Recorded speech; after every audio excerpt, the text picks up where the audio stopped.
আসসালামু আলাইকুম ভিউয়ার্স। তো সতর্কতামূলক কিছু কথা বলার জন্য এই ভিডিওটা করা আমার।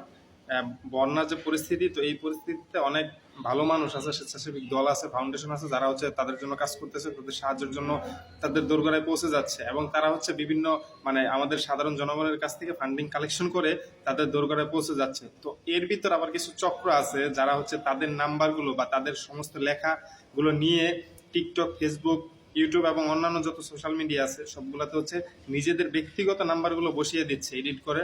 তো আমি বলবো, আপনারা যারাই হচ্ছে অনুদান দিচ্ছেন, দূরে থেকে অনুদান দিচ্ছেন ফোন নাম্বারে, ডিজিটাল ব্যাংক অ্যাকাউন্টের মাধ্যমে, তো আমি তাদেরকে বলবো যে আপনারা একটু খেয়াল করে দিবেন। হ্যাঁ, তো এইরকম দেশের এইরকম একটা পরিস্থিতিতেও আমার আপনার দেশের সোনার ছেলেরা, কিছু কিছু সোনার ছেলেরা যে এই আকাশ কুকাশগুলো করে বেড়াচ্ছে, তো আপনারা একটু সতর্ক থাকবেন।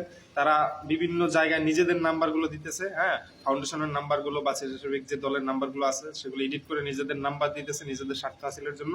তো আপনার এই টাকা কিন্তু যদি এইভাবে চক্রের মাধ্যমে দেন, তাহলে কিন্তু এই টাকা ওই সাহায্য করার জন্য যে দিচ্ছেন ওই পর্যন্ত পৌঁছাবে না। তো আমি দয়া করে রিকোয়েস্ট করবো যে আপনারা একটু সতর্ক হবেন, যারাই টাকা দিচ্ছেন একটু সতর্ক হবেন।